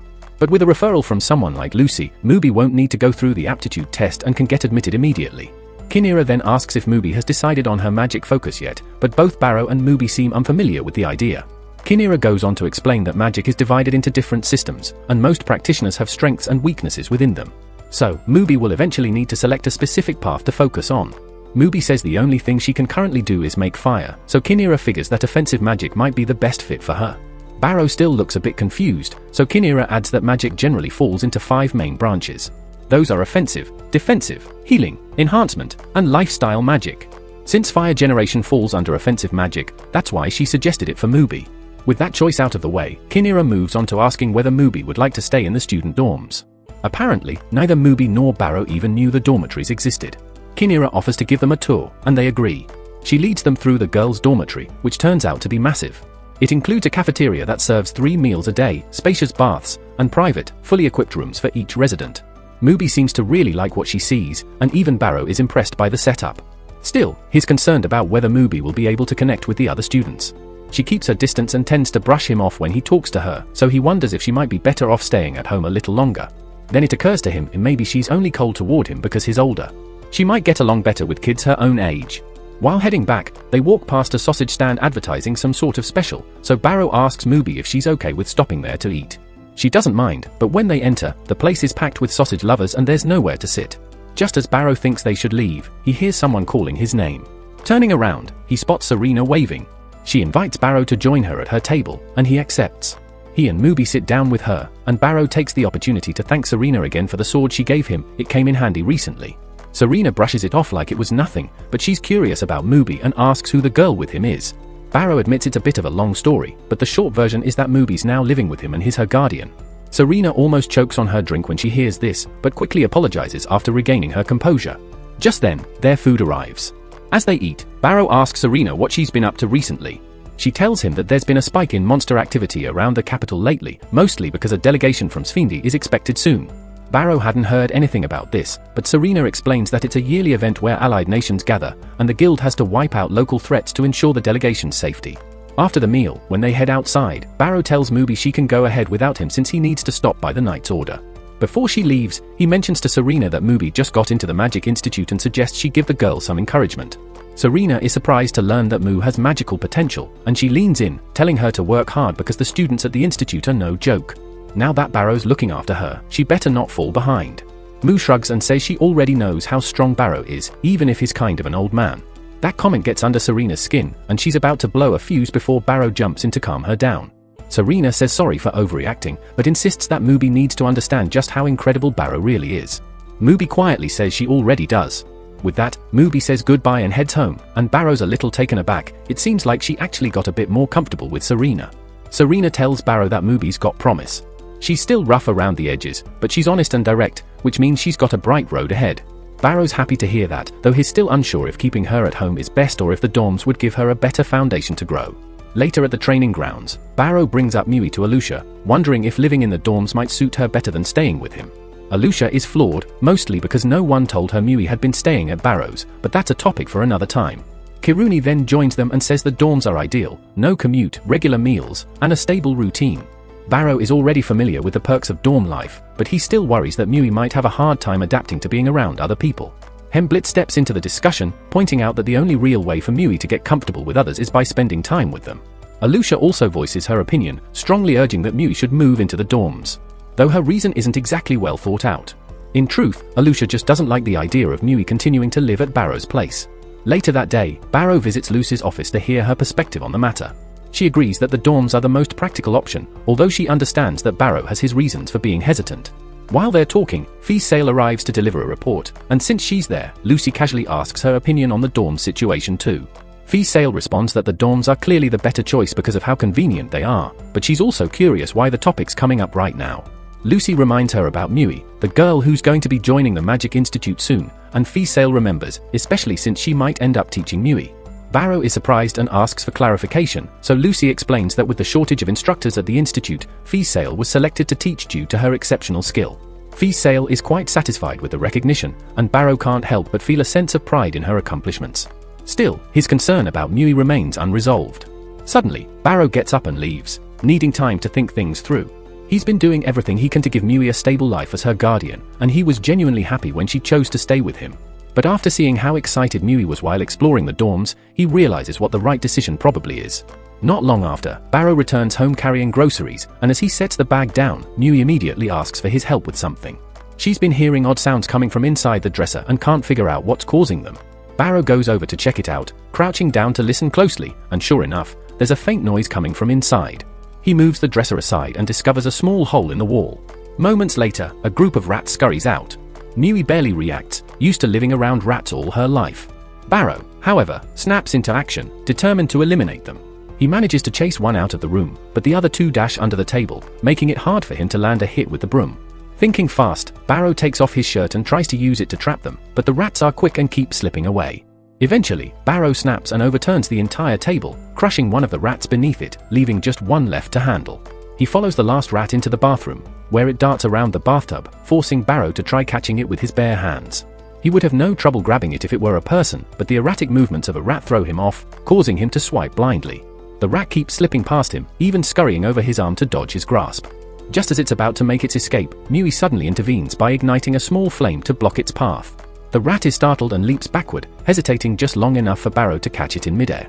With the final rat secured, Barrow is surprised and grateful that Mui stepped in to help, especially since she didn't seem concerned about the rats before. Later, he borrows some rat repellent from a neighbor to prevent any more intrusions and heads back to the kitchen to start preparing dinner. He begins to realize that Mui might not be as aloof as he first thought. She came to him when she heard the commotion and even assisted in catching the rat, despite claiming it wasn't important. Seeing her willingness to work with him makes Barrow think she might be warming up to life at home. Right then, Mui walks into the kitchen, and Barrow lets her know that dinner is still in progress. To his surprise, Mui offers to help him cook, a gesture that lifts Barrow's spirits, suggesting she's becoming more comfortable with their arrangement. Not long after, the two of them sit down to eat, and Barrow thanks her for the help. She brushes it off but mentions that she's aiming to improve her cooking so she can eventually take over making meals. Barrow is slightly confused, since the dorms provide all student meals. But Mui quickly explains that she doesn't want to live in the dorms, she would rather stay at Barrow's place and commute to school. Barrow tries to convince her the dorm would be more convenient, but her mind is made up. She says Barrow has always treated her with kindness, and she wants to return the favor by supporting him however she can. Touched by her words, Barrow agrees to let her stay, recognizing how much she values their time together. That brings episode 7 to a close. Be sure to subscribe so you don't miss what's coming next. A few days go by, and after wrapping up his training session, Alusha approaches Beryl with something on her mind. She brings up a serious topic: his wardrobe desperately needs an upgrade. A delegation from the Kingdom of Sphindi is expected soon, and the knights have been given the responsibility of ensuring the visiting dignitaries are well protected throughout their stay. Beryl immediately assumes that representatives from the Church of Sphindi might be among the visitors and starts worrying he might run into more troublesome figures like Revios. However, Hemblitz calms his nerves by explaining that these visits usually involve only prominent political figures and members of the royal families from both sides. Considering all this, Alusha informs Beryl that he will be formally introduced to both royal families during the event. Kiruni and Hemblitz are both on board, believing it's a great chance for Beryl to establish a name for himself in multiple nations. Beryl, on the other hand, feels that meeting royalty is far beyond his status. Aluja counters this by reminding him that he was appointed as a special instructor with the endorsement of the royal family itself, meaning a formal introduction was only a matter of time, and looking the part is just as important. Hemblitz adds that while knights wear either armor or ceremonial attire to such events, Beryl isn't officially among their ranks and will have to select something appropriate for the occasion. Understanding their point, Beryl agrees to look for formal wear when he has a chance. But Aluja won't let him handle it alone. In truth, one of her motivations for bringing this up was her long-standing desire to spend more time with Beryl, so she quickly comes up with a reason, claiming he's unfamiliar with the capital shops and will need her guidance. Beryl doesn't see any problem with her tagging along, which makes Aluja quite happy, finally getting the opportunity to enjoy some time together. She asks him to meet her the following afternoon but mentions she has a few official duties to attend to in the meantime. After she leaves, Kiruni quietly asks Hemblitz if he noticed how determined Aluja was about going shopping with Beryl. Hemblitz assumes it's just her taking care of his public image as his mentee, but Kiruni isn't convinced. She suspects there's something more meaningful behind Aluja's enthusiasm. Later that evening, when Beryl arrives home, MUI tells him a package came earlier. Upon checking it out, Beryl finds a note attached. It's from Ibroy, expressing his thanks for all the help Beryl had given him. As a token of appreciation, Ibroy sent a generous assortment of outfits specially chosen for MUI. MUI isn't sure these fancy outfits are her style, but Beryl encourages her to check them out. There might be a few she'll end up liking. For now, though, it's time to eat. They sit down at the table and begin their meal. As they eat, Beryl shares that he'll soon be tasked with protecting some high-profile individuals at his job, so he needs appropriate attire for the assignment. He plans to go shopping tomorrow afternoon with Aluja. MUI remembers Aluja, the silver-haired girl she met before, and when Beryl casually asks if she wants to come along, she politely refuses. It's clear to her that Aluja wants this to be a date, and she doesn't want to interfere. The next day, Beryl meets up with Aluja just as they planned.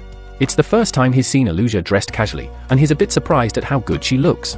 Aluja thanks him with a smile, happy he noticed, but reminds him they need to get going. As the two walk away, Kiruni and Hemblitz sneak out from behind the corner where they were hiding. Kiruni already knows exactly which boutique Aluja intends to visit, so she's mapped out a discreet path for spying without being spotted. Hemblitz scolds her for meddling in what's clearly meant to be a private outing, but she shoots back that he's no better for joining her. Aluja takes Beryl to one of her favorite clothing stores, but he feels a bit out of place in the upscale setting. When Aluja walks in, the manager greets her by name and offers assistance. She tells him she's just browsing for now, and he assures her he's nearby if needed. Beryl finds the manager very courteous, but the abundance of clothing makes it difficult for him to figure out where to start. Unsure of his fashion sense, he decides to lean on Aluja's opinion. But when she finally picks something out, Beryl is stunned to see her taste might be even worse than his. The manager approaches and enthusiastically praises Aluja's choice, but Beryl instantly sees through the compliment, clearly a ploy to secure a sale. Knowing the attire won't go over well with the delegation, he gently proposes they keep looking before deciding on anything. Realizing that relying entirely on Aluja will end in disaster, Beryl decides it's time to take initiative. He surveys the store and finally spots a suit tucked away in the corner that looks just right for him. Aluja voices her dissatisfaction, saying the outfit lacks the flair she prefers, but Beryl is drawn to its simple and tidy design. It's exactly what he had in mind, and it appears quite cozy too. While Aluja isn't won over by his selection, she accepts that the final decision is his, and if he's satisfied with it, she won't argue. She informs the store manager to hold on to the outfit for now, explaining they plan to explore a few more stores before making a firm choice. Truthfully, if it were entirely up to him, Beryl would have just gone ahead and bought the suit on the spot. Still, since Aluja is taking the time to assist him, he doesn't want to completely ignore her input. After stepping out of the store, Aluja recommends grabbing lunch at a nearby cafe before continuing their shopping spree. Meanwhile, Kirumi and Hemblitz are still covertly observing from a distance, and by now, Kirumi is deeply engrossed in what she views as Aluja's unfolding love story. Aluja then brings Beryl to one of her favorite dining spots in the area. While the place is a bit more upscale than what Beryl is used to, he welcomes the chance to try something outside his norm. Their food arrives quickly, and everything seems to be going smoothly for Aluja. A relaxing meal in a refined setting after a shopping trip feels like an ideal date to her, and her heart races with anticipation. At another table close by, Kirumi and Hemblitz are quietly watching the pair. They're both somewhat astonished, having never seen Aluja this happy before.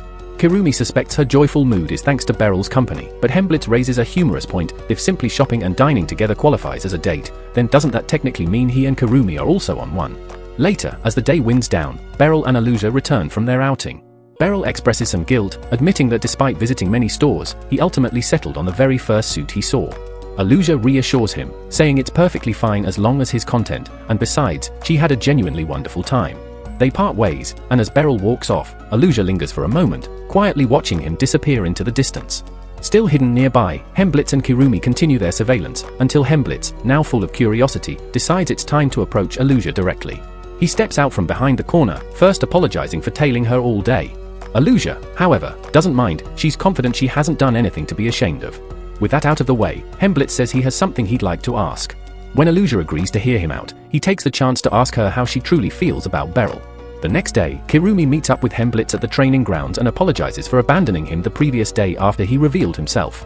Hemblitz tells her it's no problem, and to ease her mind, he adds that he deliberately didn't mention her role in the spying when he spoke to Aluja. Even so, Kirumi feels an even deeper sense of guilt. After all, she was the one who convinced Hemblitz to come in the first place. Just then, Aluja arrives. Hemblitz greets her as usual, but Kirumi, still feeling uneasy, quietly excuses herself, saying she's going to work on her sword skills for a while.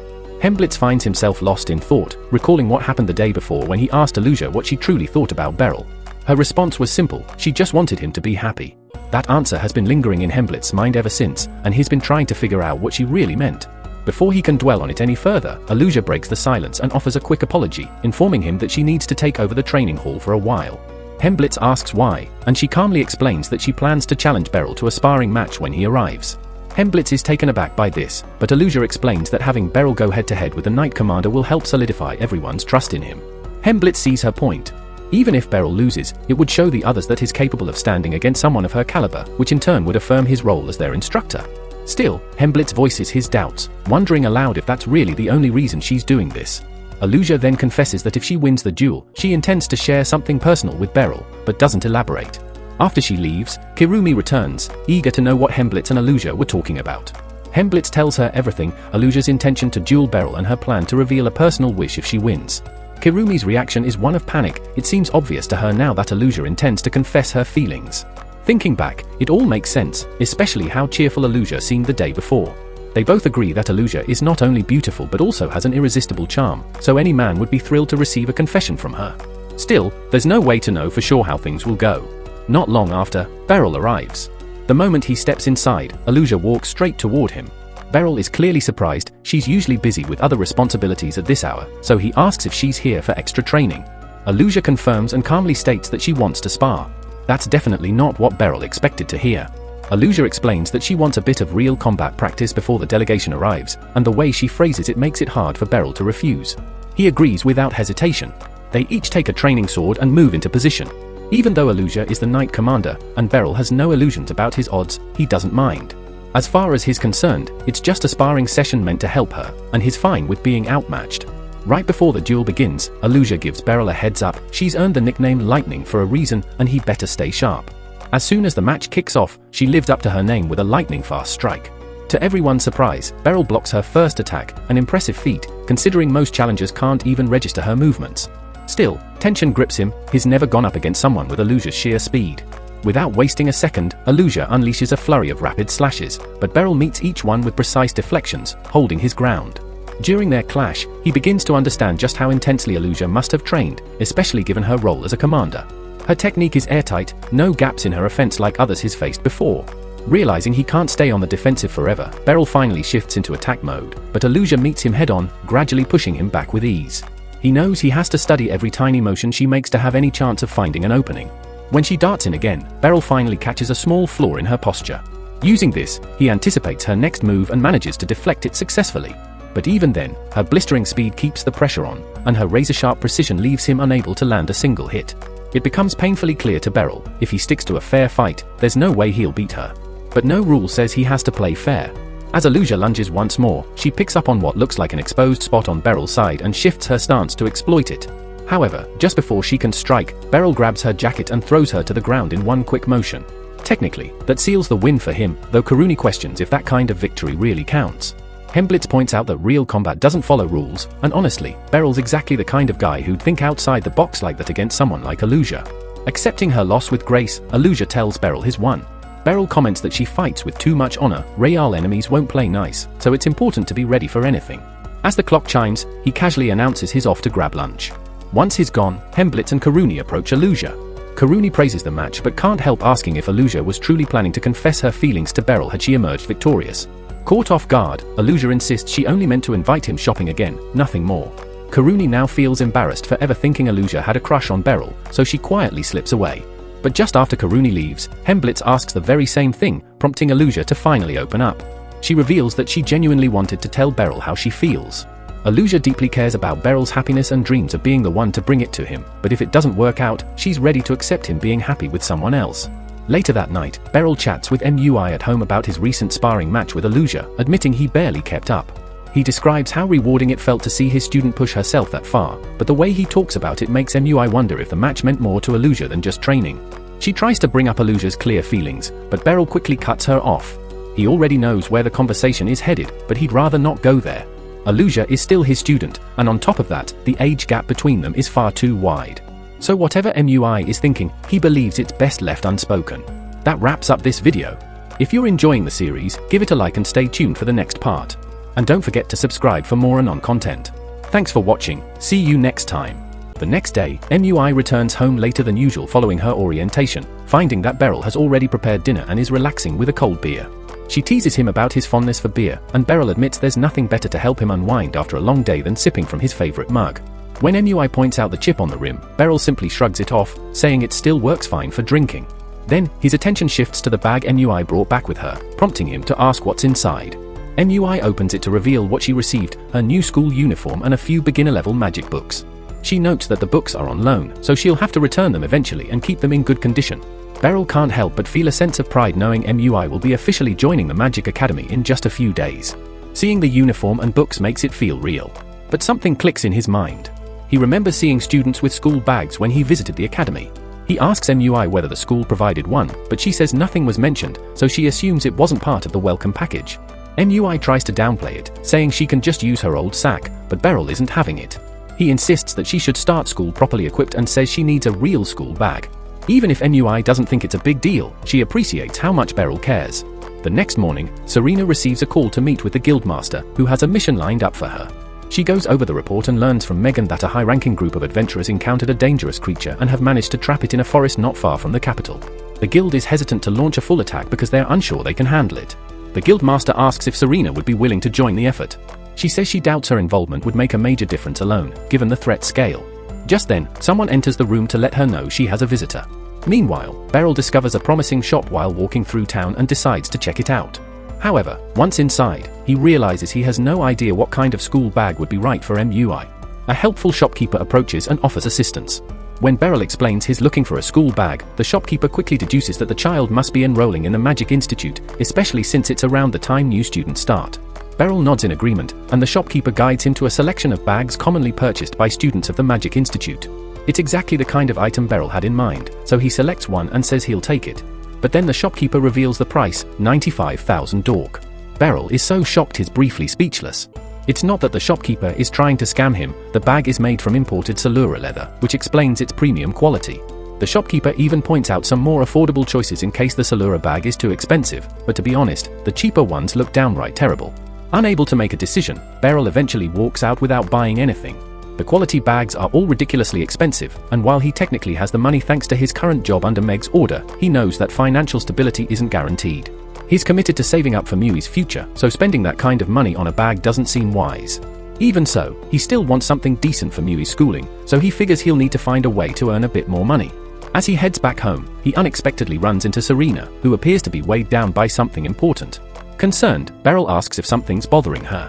Serena explains that she was recently assigned a tough mission and isn't quite sure how to approach it. She admits it might be selfish of her to ask, but seeing as Beryl is right here, she wonders if he might help her out. She wants him to accompany her on the mission, saying his presence would help put her at ease. Beryl hesitates at first. If Serena is worried about the mission, what help could he really be? But as soon as she mentions that there's payment involved, he quickly reconsiders and agrees to go with her. The next day, Beryl and Serena are in a carriage heading to the mission site. Wanting to be absolutely sure of the details, Beryl confirms with Serena that the goal is simply to capture a certain horse alive. Serena assures him that's correct and adds that the impressive horse is a gift meant for the Sphene royal family, who will be visiting soon as part of a diplomatic delegation.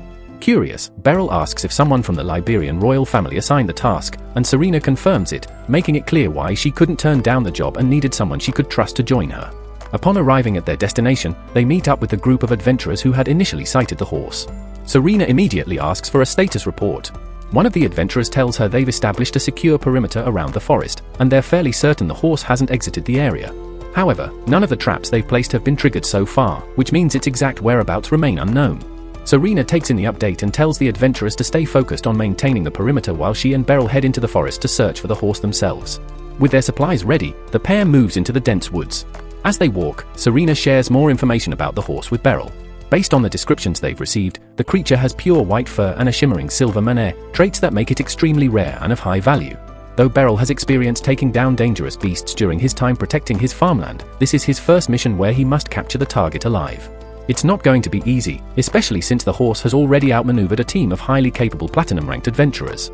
Before long, they come across hoofprints embedded in the mud near a small water source, evidence that the horse had recently been there.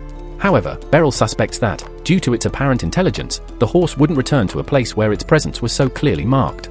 That leads them to believe its next stop for water will likely be at the opposite end of the forest, so they decide to relocate and prepare an ambush there. While on their way to the new location, Serena unexpectedly asks Beryl how things are going at home with MUI. Caught off guard, Beryl responds that his relationship with MUI has gotten much better than it was before, or at least, that's how it feels to him. Still, he admits that it's often hard to tell what MUI is truly thinking. Serena seems surprised that Beryl has such difficulty, considering how much time he's spent mentoring young ones at his dojo. But Beryl notes that training a child in martial arts and being a father figure are two completely different challenges. When they finally arrive at the second watering area, Serena outlines the plan. When the horse appears, she'll circle around behind it, and Beryl will need to move in from the front to block any escape. Serena has a plan. She'll shoot a padded arrow at the horse's rear, banking on the fact that horses tend to dash forward when startled from behind. The idea is that it'll run straight toward Beryl, who'll trap it with a net. While the plan sounds well thought out, Beryl raises a concern. Since the horse is a gift, even a small mark from an arrow could be a problem. But Serena's already considered that and made sure the arrow tips are wrapped in fabric to prevent any injury. With their roles decided, they split up to get into position and wait for the horse to arrive. Before long, the horse shows up at the water's edge. Beryl, seeing it up close for the first time, is awestruck by its elegance. Meanwhile, Serena quietly maneuvers to flank it from behind, prompting Beryl to sneak into place at the front. Once both are ready, Serena fires at the horse's hind legs. As expected, it bolts forward, right in Beryl's direction. Just when it looks like the plan is going to work, the horse easily vaults over Beryl and keeps running. Serena quickly yells for him to give chase. Somehow, Beryl manages to outrun the horse, perhaps powered by adrenaline or sheer determination, and gets ahead of it once more, ready with the net. But his second attempt fails too, as the horse sidesteps the throw with impressive agility. With no other option, Beryl lunges onto its back in a last-ditch effort to stop it. Unfortunately, riding isn't one of Beryl's talents. He slips off almost immediately and hits the ground. The horse stops, almost like it's mocking him. Serena tries to catch it with a lasso, but the horse dodges again and bolts. Not giving up, they chase it until it's trapped against a steep ridge. Serena offers to spook it from her side, hoping it will run toward Beryl for capture. The plan sort of works. She startles the horse. But instead of fleeing toward Beryl, it makes an impressive leap onto a nearby rocky spire, looking almost smug. Then the rock beneath its hoof starts to crumble. Without hesitating, Beryl dives after the horse to save it, and both tumble down into the ravine below. The horse, understandably panicked, kicks up a fuss. Beryl tries to calm it down, pointing out that escaping is off the table while they're both stuck down here. Climbing back up is clearly impossible for either of them, so their only option now is to find a way across the river to the other side. Beryl briefly considers swimming across the river, but one look at the frigid, fast-flowing current makes him quickly dismiss that option. Instead, he draws his sword and with a single, clean strike, cuts down a nearby tree to form a makeshift bridge. The horse seems to sense Beryl's good intentions and follows him willingly. As they cross over the tree trunk, Beryl loses his footing and nearly falls into the icy river, only to be saved just in time by the horse, who grabs him and pulls him back to safety. Grateful for the horse's quick action, Beryl finds that the creature now trusts him, making Serena's task of capturing it unnecessary when she arrives. Together, they guide the horse back to town, where the guildmaster thanks Beryl sincerely. Requests like this, he explains, can greatly shape the guild's future. As promised, Beryl is well compensated for his efforts, and with everything taken care of, they each go their separate ways. With the reward money, Beryl buys the bag he promised to get for MUI. But when he returns home, she's not there, likely out running errands. Before long, MUI comes back and is stunned to see the bag waiting for her. She had mentioned she didn't need one, but having a stylish bag of her own is clearly exciting for her. She warmly thanks Beryl and mentions she also has something for him. MUI reveals a new ceramic mug she picked out to replace the chipped one he'd been using, making sure he knows she didn't steal it. Through Serena's help, she landed a job and worked hard to afford it. Beryl then realizes that's why Serena spent so much time earlier talking about MUI. Encouraging him to try out the new cup, MUI watches as Beryl pours beer into it. Surprisingly, it tastes noticeably better than it did in his old wooden mug. MUI remembers hearing somewhere that beer's flavor improves in ceramic cups and, knowing how much Beryl enjoys his drink, wanted to make it even more enjoyable for him. She had spent days doing dishes just to save up for it, and Beryl is so moved by her gesture that is brought to tears. The next morning, MUI gets ready for her first day of school. As she heads out with Beryl by her side, she tells him he didn't need to come. But since it's such a special day, he insists on walking her there to see her off properly. Soon, the academy carriage pulls in, and MUI boards while Beryl sends her off with well wishes for the day. Beryl then heads to the training facility, where Kiruni quickly picks up on his unusually upbeat demeanor and asks if something pleasant happened. Just then, Alicia shows up, saying she has a favor to ask of Beryl. She explains that the mech commander and vice commander from Sohin have just arrived, and she, along with Hemblitz, is preparing to meet with them. She was hoping Beryl could join the discussion as well. Although Beryl doesn't have a pressing reason to attend, considering all that's unfolded regarding Sohin recently, he decides it's best to keep a watchful eye and agrees to come along. But as soon as he steps into the meeting chamber, he's caught off guard to find that the commander from Sohin is none other than Rose, his former pupil. Thanks for watching. Make sure to subscribe so you don't miss the next part.